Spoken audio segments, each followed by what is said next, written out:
નમસ્કાર વિદ્યાર્થી મિત્રો, ધોરણ 10નો વિષય સામાજિક વિજ્ઞાન, જેમાં ચેપ્ટર નંબર 8, ચેપ્ટરનું નામ છે કુદરતી સંસાધનો. યાદ રાખજો વિદ્યાર્થી મિત્રો, અહીંયા કુદરતી સંસાધનોની વાત કરી છે, એટલે કે જે પણ કુદરત તરફથી પ્રકૃતિએ માણસોને જે આપ્યું છે તે દરેક પ્રકારની બાબતોને કુદરતી સંસાધનો કહેવામાં આવશે. આ સંસાધનો વિશે આપણે આજે અભ્યાસ કરવાના છે. પ્રકૃતિએ જે કંઈ પ્રકારનું આપણને અર્પણ કર્યું છે, આપણને જે આપ્યું છે, બરાબર, તેનો ઉપયોગ કરીને માણસ પોતાના જીવનમાં એને મહત્ત્વ આપી રહ્યો છે, એટલે કે પોતાનું જીવન ચલાવી રહ્યો છે. જીવન પોતાનું જીવવા માટે આ કુદરતી સંસાધનોનો ઉપયોગ કઈ રીતે કરે છે તેના વિશે આ ચેપ્ટરમાં આપણે અભ્યાસ કરવાના છે. પ્રસ્તાવનાથી વાત કરીએ, આ ચેપ્ટરમાં શું કહેવામાં આવે છે તો સંસાધન દ્વારા માનવીની જરૂરિયાતો થોડા ઘણા અંશે કે પૂરેપૂરી સંતોષી શકાય છે. જે કંઈ પ્રકારનું કુદરતે આપણને જે સંસાધન પૂરું પાડ્યું છે, તો એમ કહી શકાય કે એ સંસાધનમાંથી માનવીની જે કંઈ પ્રકારની જરૂરિયાત છે તે થોડીક અંશે અથવા તો એમ કહી શકાય કે પૂરેપૂરી જરૂરિયાત સંતોષી શકાય. કુદરતમાં હજારો તત્વો પડેલા છે, પણ તેને આપણે સંસાધન ન કહી શકીએ. યાદ રાખજો, કુદરતમાં ઘણા બધા તત્વો પડેલા છે, ઘણી બધી કુદરતમાં આપણને વસ્તુઓ પ્રાપ્ત થાય છે, પણ દરેક બાબતોને આપણે સંસાધન નથી કહેતા. આ તત્વો ત્યારે જ સંસાધન કહેવાય કે જ્યારે માનવી તેના વિશિષ્ટ જ્ઞાન, કલા, કૌશલ્ય દ્વારા ઉપયોગમાં લેવાય, તેને જ સંસાધન કહેવામાં આવે છે. માની લો કે કુદરતે જમીન આપી છે, જમીન એ સંસાધન છે, પરંતુ દરેક પ્રકારની જમીન જે છે તે સંસાધન કહેવાતી નથી. તો સંસાધન કઈ રીતે જમીનને કહેવામાં આવે છે? તો સંસાધન ત્યારે જ કહી શકાય કે જમીનનો માણસ જે છે તેનામાં માણસમાં જે જ્ઞાન છે, જે કૌશલ્ય છે, એ કૌશલ્યનો ઉપયોગ કરે, બરાબર, જમીનમાં, અને જમીનને પોતાના જીવનમાં ઉપયોગી બનાવે, તો ત્યારે એમ કહી શકાય કે આ સંસાધન છે. એટલે કે જમીનનો કઈ રીતે ઉપયોગ કરે છે? એ ખેતી કરે છે, એના ઉપર મકાન બાંધે છે, એના ઉપર ઉદ્યોગો બાંધે છે. આ બધી પ્રક્રિયા કરે, જમીનનો ઉપયોગ કર્યો. કયા કારણસર? માણસમાં જેને આવડત અને જ્ઞાન, કૌશલ્ય રહ્યું છે તેના દ્વારા એને ઉપયોગ કર્યો. તો આ બાબત જેવી રીતના ઉપયોગ થાય છે તો તે સંસાધન કહેવાય. એટલે અહીંયા જમીનને પણ આપણે કુદરતી સંસાધન જ કહીએ.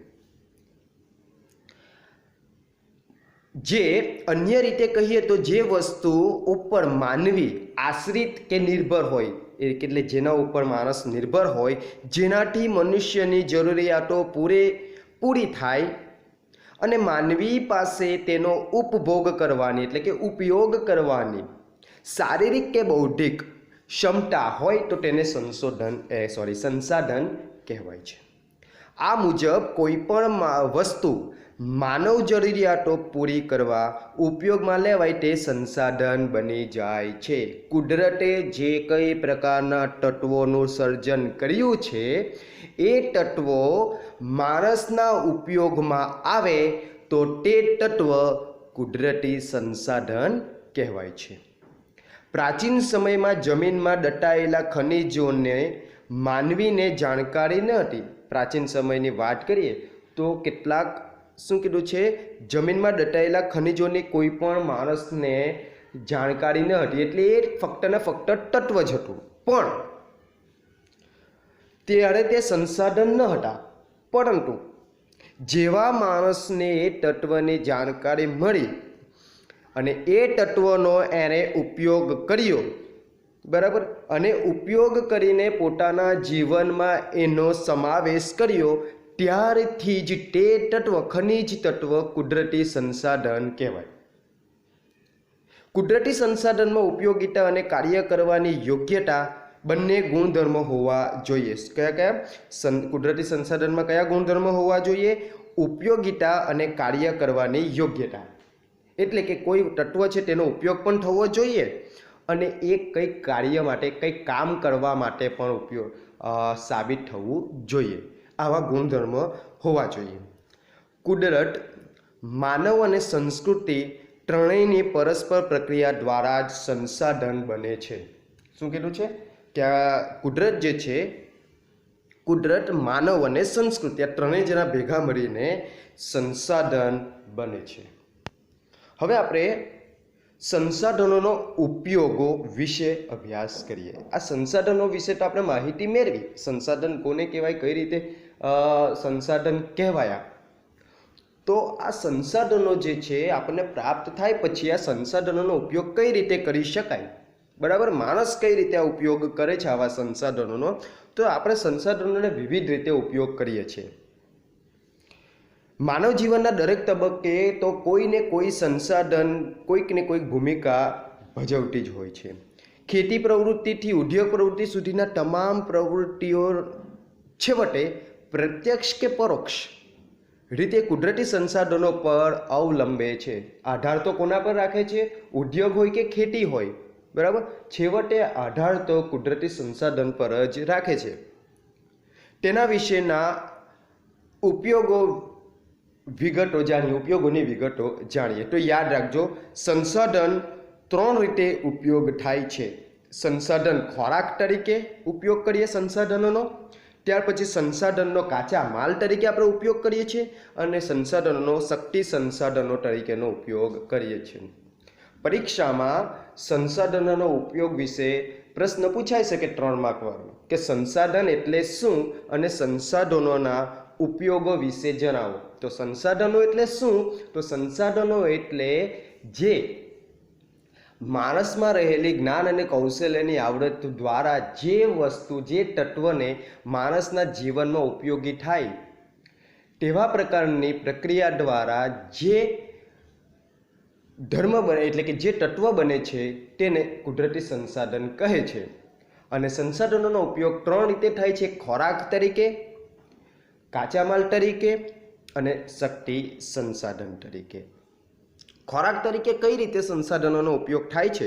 તો માનવીની ખોરાકની જરૂરિયાત વિવિધ સંસાધનોમાંથી જ પૂરી થાય છે. ખોરાકની આપણે જે છે ખોરાક આપણે ખાઈએ છીએ, ખોરાક એ ક્યાંથી પડે છે? ખેતરમાંથી. ખેતર કઈ રીતે કરે? ખેતી કરે. અને ખેતી શેના પર થાય? જમીન પર. અને જમીન કોણે આપી છે? કુદરતે આપી છે. તો આ સંસાધનનો ઉપયોગ કોણે કર્યો છે? માણસે કર્યો છે. કઈ રીતે? એનામાં આવડત, કલા, કૌશલ્ય દ્વારા એના જીવન દરમિયાન વપરાશ માટે ઉપયોગમાં લીધેલ, એટલે એ સંસાધન બન્યું છે. તો એના ઉપર એ પોતાની બુદ્ધિ અને આવડત, કલા, કૌશલ્ય દ્વારા ખેતી કરી, એટલે કે કંઈક ઉગાડે છે, વપરાશ કરે છે, ઉપયોગ કરે છે અને એને સંસાધન બનાવે છે. તો આવી રીતના કેટલાક સંસાધનો આપણને ખોરાક તરીકે પણ ઉપયોગ થાય છે. કુદરતી રીતે થતા ફળો, ખેતી દ્વારા સાંપડતા વિવિધ ખાદ્ય પાકો, પાલતુ પ્રાણીઓ દ્વારા પ્રાપ્ત થતી દૂધ અને તેની બનાવટો તથા માંસ, જરાશયોમાંથી મળતા માછલા અને અન્ય જળચરો, મધમાખી દ્વારા બનાવેલ મધ વગેરે ચીજો ખાદ્ય સામગ્રી તરીકે આપણે ઉપયોગ કરીએ છીએ. આ બધું કુદરતે આપણને પ્રાપ્ત થયું છે અને એ સંસાધનને આપણે ખોરાક તરીકે પણ ઉપયોગ કરીએ છીએ. ત્યાર પછી બીજું આવે છે કાચા માલનો સ્ત્રોત.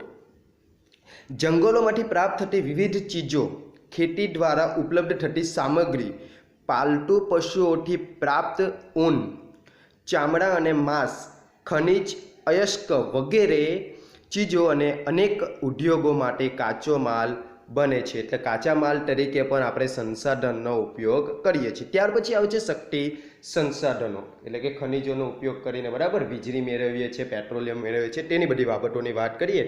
કોલસો, હવાથી ધોવાની બને દરેક પ્રકારની. આપણે કોલસો, પેટ્રોલિયમ, કુદરતી વાયુ વગેરેનો ઈંધણ તરીકે ઉદ્યોગો અને ઘર વપરાશમાં બળતણ તરીકે વાપરીએ છીએ. તો વળી સૂર્યપ્રકાશ, પવન, સમુદ્ર મોજા, ભરતી ઓટ અને જળધોધ વગેરે થકી પણ આપણે ઉર્જા પ્રાપ્ત કરીએ છીએ. તો આ રીતે સંસાધનોનો ઉપયોગ થાય છે 3 રીતે: ખોરાક તરીકે, કાચા માલ તરીકે અને શક્તિ સંસાધન તરીકે. હવે આપણે જે જોવાના છે સંસાધનના પ્રકારો. સંસાધનના પ્રકારો ટોપિક આવે છે આપણો સંસાધનના પ્રકારો. પણ યાદ રાખજો, સંસાધનના પ્રકારો જાણવા માટે સંસાધનને વર્ગીકરણ કરવી જરૂરી છે.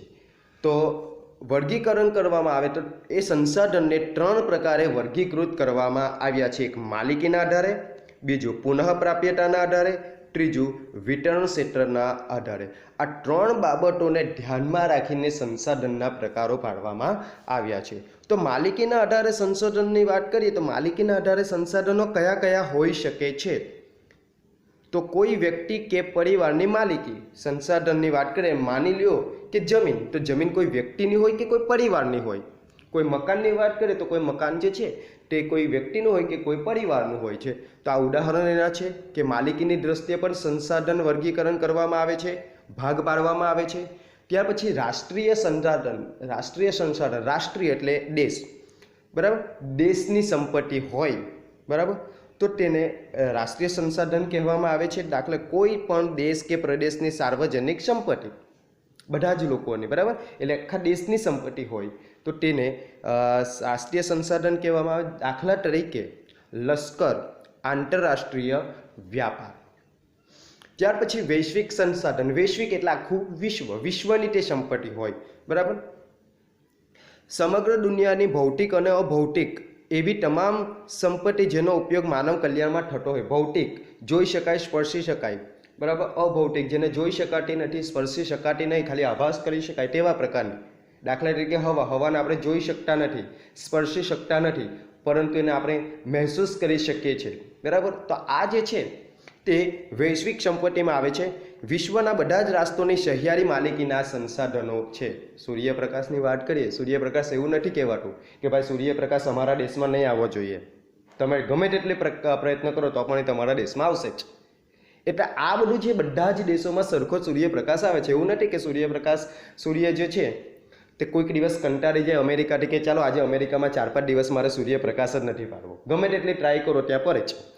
એટલા માટે અહીંયા કહેવામાં આવ્યું છે આ બધું જે છે વૈશ્વિક સંસાધન કહેવાય. તો આવી રીતના સંસાધનને 3 પ્રકારમાં વર્ગીકરણ કરવામાં આવ્યા છે. એક વ્યક્તિગત સંસાધન, જેમાં કોઈ વ્યક્તિ હોય અથવા તો માલિકી હોય, પરિવાર હોય.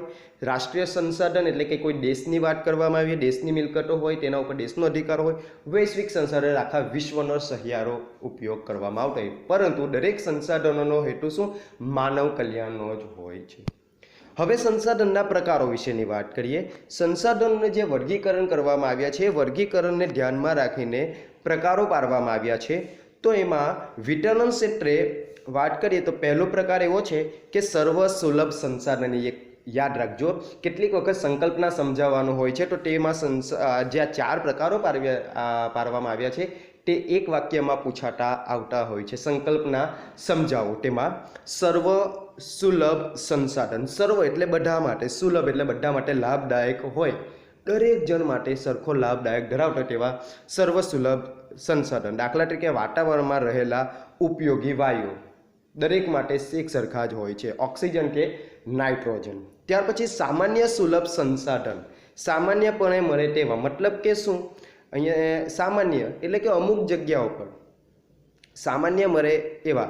દાખલા તરીકે જમીન, ભૂમિ, જળ, ગોચર, આ સામાન્ય સુલભ સંસાધન છે, બધાને જ આ પ્રાપ્ત થઈ રહે તેવા પ્રકારના. વિરલ સંસાધન. વિરલ સંસાધન યાદ રાખજો, પરીક્ષામાં વારંવાર પૂછાતો છે કે વિરલ સંસાધન એટલે શું? તો જેના પ્રાપ્તિ સ્થાનો મર્યાદિત હોય એવા કોઈ પણ પ્રકારનું સંસાધન તે અમુક જગ્યા પરથી જ મળે, અને તે પણ કેવું મર્યાદિત હોય તેવા ખનિજો. દાખલા તરીકે કોલસો દરેક જગ્યા પરથી નથી મળતા. પેટ્રોલિયમની વાત કરીએ તો દરેક જગ્યા પર ઉપલબ્ધ નથી થતું. તાંબુ, સોનું, યુરેનિયમ વગેરે ખનિજો આ અમુક મર્યાદિત જથ્થામાં છે અને અમુક જગ્યા પરથી જ મળે છે. તો તેવા પ્રકારના સંસાધનને વિરલ સંસાધન કહેવામાં આવે છે. યાદ રાખજો, અમુક મર્યાદિત જગ્યાઓ પરથી જ પ્રાપ્ત થતા સંસાધનને વિરલ સંસાધન કહેવામાં આવે છે. દાખલા તરીકે કોલસો હોય, પેટ્રોલિયમ હોય, તાંબુ હોય, સોનું હોય, યુરેનિયમ હોય. ત્યાર પછી ચોથો પ્રકાર આવે છે સંસાધનનો એકલ સંસાધન. એકલ સંસાધન, નામ તેવું કામ. દુનિયામાં ભાગ્યે જ એક કે બે સ્થળે જ મળી આવતા ખનિજો, એવા ભાગ્યે જ આખી દુનિયાની વાત કરીએ તો કોઈક એક જ જગ્યા પર અથવા તો એક કે બે વધારેમાં વધારે એવી જગ્યા પર જે સંસાધન પ્રાપ્ત થાય તેને એકલ સંસાધન. દાખલા તરીકે ક્રાયોલાઇટ ખનિજ, જે માત્ર ગ્રીનલેન્ડમાં જ મળી આવે છે. યાદ રાખજો, ક્રાયોલાઇટ ખનિજ જે છે તે ફક્ત ને ફક્ત ગ્રીનલેન્ડમાં જ મળી આવે છે. આપણે ઉપરના કોષ્ટકમાં જોયા તેમ પ્રકારો વિગતે તમે સમજ્યા છે। સંસાધનો અન્ય રીતે પણ વિભાગો પાડી શકાય છે, જેમાં નવીનીકરણીય સંસાધન અને અનવીનીકરણીય સંસાધન। આ પણ પરીક્ષામાં શબ્દ પૂછાતો જ આવ્યો છે કે નવીનીકરણ સંસાધન અને અનવીનીકરણીય સંસાધન કોને કહેવામાં આવે છે। જોઈએ આપણે કેટલાક સંસાધનો પોતાની મેરેજ ચોક્કસ સમયમાં વપરાશી હિસ્સાની પૂર્તિ કરે અથવા તો તે અખૂટ હોય તેવા સંસાધનોને નવીનીકરણ સંસાધન કહેવામાં આવે છે। મતલબ એ ક્યારેય પણ ખૂટતા નથી, ઓછા થતા નથી, એ એટલા ને એટલા જ રહે તેવા પ્રકારના સંસાધનોને નવીનીકરણીય સંસાધનો કહેવામાં આવે છે। દાખલા તરીકે જંગલો, સૂર્યપ્રકાશ, પશુ પક્ષીઓ વગેરે આ વર્ગમાં આવે છે। તેને નવીનીકરણ સંસાધનો મતલબમાં નવીનીકરણ સંસાધનો એવા પ્રકારના સંસાધન જે અખૂટ હોય, જ્યારે અનવીનીકરણ સંસાધનો જે સંસાધનોનો એકવાર વપરાય પછી પુનઃ ઉપયોગમાં લઈ શકાતા નથી અથવા તે ફરીથી બનાવી શકતા નથી અથવા તો નજીકના ભવિષ્યમાં તેનું પુનઃનિર્માણ અશક્ય છે તેવા પ્રકારના સંસાધનને અનવીનીકરણીય સંસાધન કહેવામાં આવે છે। ખનિજ, કોલસો, પેટ્રોલિયમ, કુદરતી વાયુનો વગેરેનો સમાવેશ આ અનવીનીકરણીય સંસાધનમાં કહેવામાં આવે। જે સંસાધનને પુનઃ પ્રાપ્ય થઈ શકતા નથી, એક વખત વપરાઈ ગયા પછી ફરીથી પ્રાપ્ત કરી શકાતા નથી તેવા સંસાધનને અનવીનીકરણીય સંસાધન કહેવામાં આવે છે। તો એનો વિરુદ્ધાર્થીમાં જો નવીનીકરણીય સંસાધનને જો જણાવવામાં આવે એવું સંસાધન જેનો વારંવાર ઉપયોગ કરી શકાય અને નજીકના ભવિષ્યના દિવસોમાં જ એને ફરીથી પુનઃ પ્રાપ્ત કરી શકાય તેવા સંસાધનને નવીનીકરણીય સંસાધન કહેવામાં આવે છે, એકબીજાના વિરુદ્ધાર્થી। પરીક્ષામાં યાદ રાખજો, નવીનીકરણીય સંસાધન એટલે કે અખૂટ હોય, અનવીનીકરણીય જે ખૂટી જાય તેવા પ્રકારના એક વખત વપરાઈ ગયા ફરીથી પ્રાપ્ત થતા નથી, તેને અનવીનીકરણ સંસાધન કહે છે।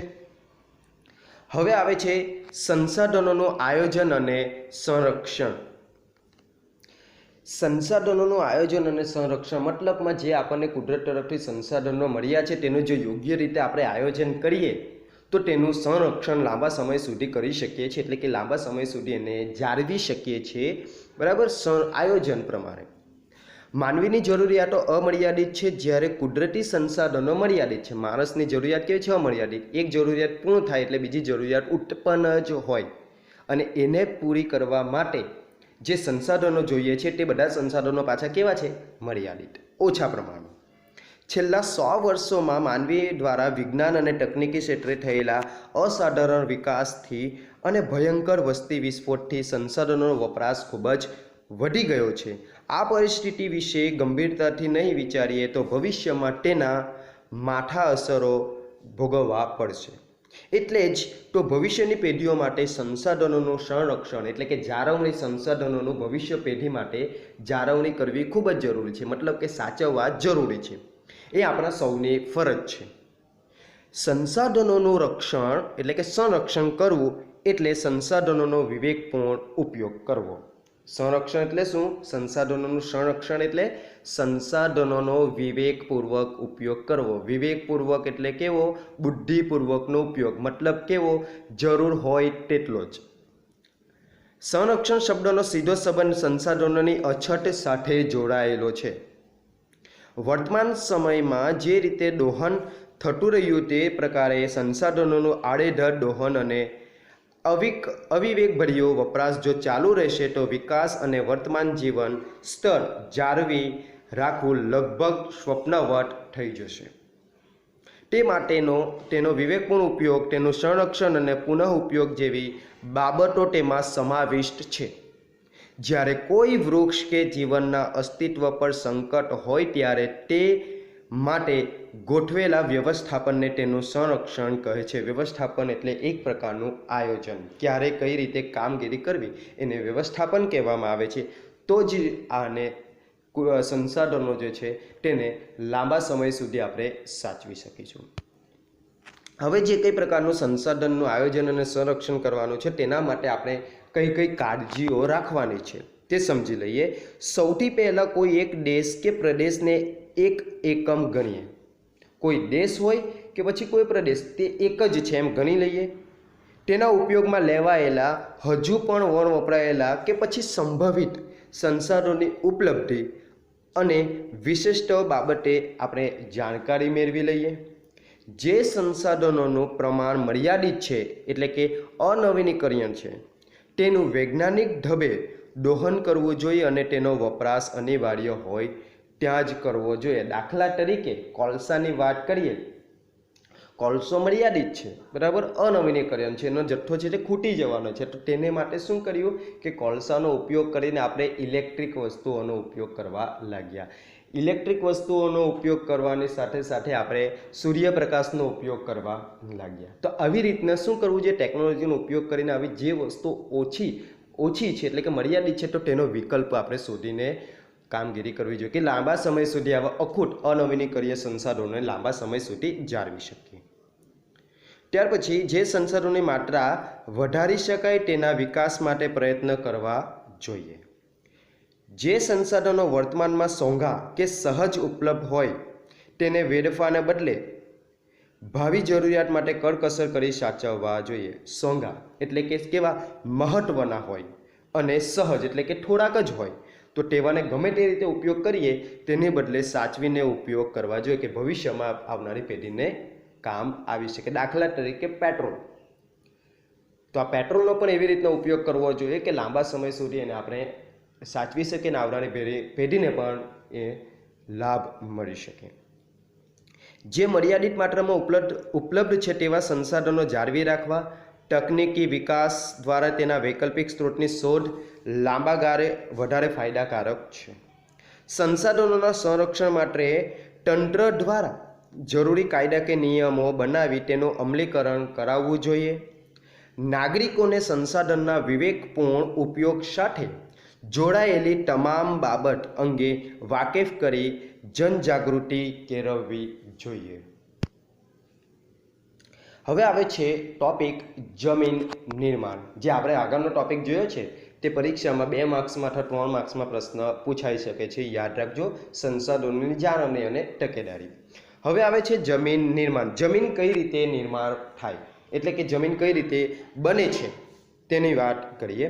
સામાન્ય રીતે ભૂસપાટીનું ઉપલું પડ, યાદ રાખજો, સામાન્ય રીતે ભૂસપાટીનું ઉપલું પડ જેમાં વનસ્પતિ ઉગે છે, ભૂમિનું ઉપલું પડ જેના ઉપર વનસ્પતિ ઉગે છે તેને આપણે જમીન તરીકે ઓળખીએ છીએ. જમીન પૃથ્વીના પોપડા પરના અનેકવિધ કણોથી બનેલું એક પાતળું પડ છે. એમાં ખનિજો, ભેજ, હ્યુમસ, સેન્દ્રિય તત્વો તથા હવા વગેરે મળેલા હોય છે. માટીની નીચે તેમાં મૂળ ખડકો સ્તરો આવેલા હોય છે. જમીનનું નિર્માણ મૂળ ખડકોના ખવાણ એટલે કે એક પ્રકારની પ્રક્રિયા અને ધોવાણથી મળતા પદાર્થોથી થાય છે, જેમાં જૈવિક અવશેષો, જેમાં જીવ હોય તેવા પ્રકારના અવશેષો, ભેજ અને હવા ભળે છે. અને અન્ય રીતે કહીએ તો જમીન ખનિજો અને જૈવિક તત્વોનું કુદરતી મિશ્રણ છે જેમાં વનસ્પતિના વૃદ્ધિ અને વિકાસ કરવાની ક્ષમતા છે. આવી પ્રક્રિયા દ્વારા જમીન નિર્માણ થાય છે. હવે ટોપિક આવે છે જમીન એટલે શું. પૃથ્વીના પોપડાની સૌથી ઉપરની સપાટી કે પડ જેને આપણે જમીન કહીએ છીએ તેમાં વનસ્પતિના વૃદ્ધિ અને વિકાસ માટે જરૂરી એવા ખનિજ દ્રવ્યો અને જૈવિક દ્રવ્યો આવેલા હોય છે. જો કે તેનું પ્રમાણ બધી જમીનમાં એક સરખું હોતું નથી. એક સરખી તત્વવાળી જમીન બધી જગ્યાઓ પર જોવા મળતી નથી. આમ જમીન એટલે શું, તો જમીન એટલે સેન્દ્રિય પદાર્થયુક્ત ઝીણા કણોવાળો પોચો ખડક પદાર્થ. શું કીધું છે? જમીન એટલે સેન્દ્રિય પદાર્થયુક્ત ઝીણા કણોવાળો પોચો ખડક પદાર્થ અર્થાત ભૂપૃષ્ઠ પરના માતૃ ખડક અને વનસ્પતિ દ્રવ્યોના મિશ્રણથી બનતા અસંગઠિત પદાર્થોનું પડ કે સપાટી એને જમીન કહેવામાં આવે છે. મૂળ ખડકોને ઘસારણ અને ધોવાણના પરિબળો તોડી તેનો બારીક ભૂકો બનાવે અને આ ભૂકા કે ચૂર્ણમાં વનસ્પતિ તથા જીવજંતુઓના વિઘટન એટલે કે ભેરી જવી કે પછી સડવાથી બનેલ સેન્દ્રિય તત્વ જેમાં ઉમેરાય છે જમીનમાં. આ સેન્દ્રિય તત્વો વનસ્પતિના વિકાસમાં મહત્વની ભૂમિકા ભજવે છે.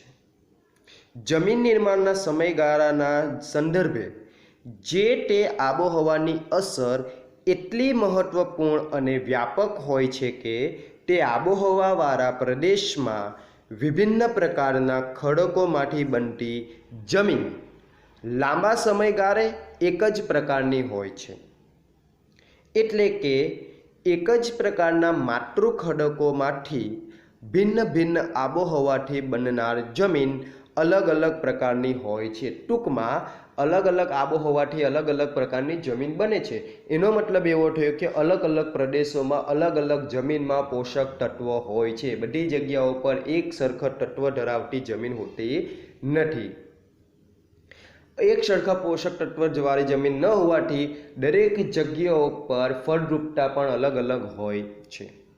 તેના જ કારણે જમીનના પ્રકાર છે અને તેના રંગ છે, આબોહવા, માતૃ ખડકો, કણરચના, ફળદ્રુપતા જેવી બાબતોને ધ્યાનમાં રાખીને જમીનના પ્રકારો પાડવામાં આવ્યા છે. અને આ જે જમીનના પ્રકારો જે છે તે આપણે નેક્સ્ટ વિડીયોમાં જોઈશું. પરીક્ષાની દ્રષ્ટિએ સવિસ્તારવાળા અથવા તો મુદ્દાસર પ્રશ્નમાં જમીનના પ્રકારો વિશે વારંવાર પૂછવામાં આવ્યો છે. તે ખૂબ જ મહત્વનો પ્રશ્નો છે.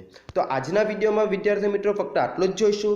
નેક્સ્ટ વિડીયોમાં આગળના ટોપિક વિશે ચર્ચા કરીશું. તો ત્યાં સુધી જય હિન્દ, થેન્ક યુ.